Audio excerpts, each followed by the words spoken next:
ધોરાજીમાં સર્વોદય પ્રાથમિક શાળામાં વેસ્ટમાંથી બેસ્ટ સ્પર્ધા યોજાઈ હતી। રાજકોટ જિલ્લાના ધોરાજીમાં સર્વોદય પ્રાથમિક શાળા દ્વારા વેસ્ટમાંથી બેસ્ટની સ્પર્ધા યોજાઈ હતી, જેમાં ધોરણ 4 થી 8ના વિદ્યાર્થીઓ દ્વારા અનેક કૃતિઓ બનાવવામાં આવી હતી, જેમાં ઘડિયાળ, ફ્લાવર પોટ, નાઇમ લેમ્પ, ઘર તેમજ વેક્યુમ ક્લીનર, ચંદ્રયાન જેવી અનેક કૃતિઓ બનાવવામાં આવી હતી। વેસ્ટમાંથી બેસ્ટ, જેમાં આપણે ઘરમાં જે ઉપયોગમાં લેવાતી વસ્તુઓ બહાર ફેંકી દેતા હોય છે, જેમાં plastic bottle, ice cream stick, plastic ચમચી, ચાની પ્યાલી, પૂઠા તેમજ બાકસની દિવાસળી જેવી વેસ્ટ વસ્તુઓમાંથી કૃતિઓ બનાવવામાં આવી હતી।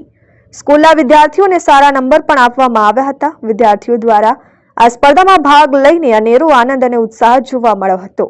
તેમજ શાળાના અનેક કાર્યક્રમો કરવામાં આવે છે, જેવા કે જન્માષ્ટમી મહોત્સવ, રક્ષાબંધન, પ્રજાસત્તાક દિન, શિક્ષક દિન, રમતગમત, નવરાત્રી મહોત્સવ જેવા કાર્યક્રમ યોજવામાં આવે છે।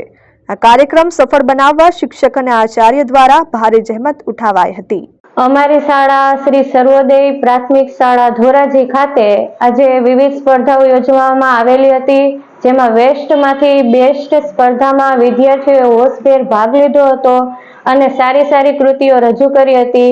આવી સારી કૃતિઓને પ્રોત્સાહિત કરવા માટે અમારી શાળાના આચાર્ય શ્રી રેખાબેન વઘાસિયા તરફથી પ્રમાણપત્ર આપવામાં આવ્યા હતા અને અમારી શાળાના શિક્ષકો તરફથી અને આચાર્યશ્રી તરફથી એવો સતત પ્રયાસ કરવામાં આવે છે તો બાળકોનો સર્વાંગી વિકાસ થાય। કહેવાય છે ને કે શિક્ષક અને સડક બંને એક જેવા હોય છે, બંને જ્યાં છે ત્યાં રહે છે, પરંતુ બીજાને પોતાની મંજિલ સુધી પહોંચાડી દે છે। જય હિન્દ, જય ભારત। વિપુલ ધામેચા, RN ન્યૂઝ, ધોરાજી।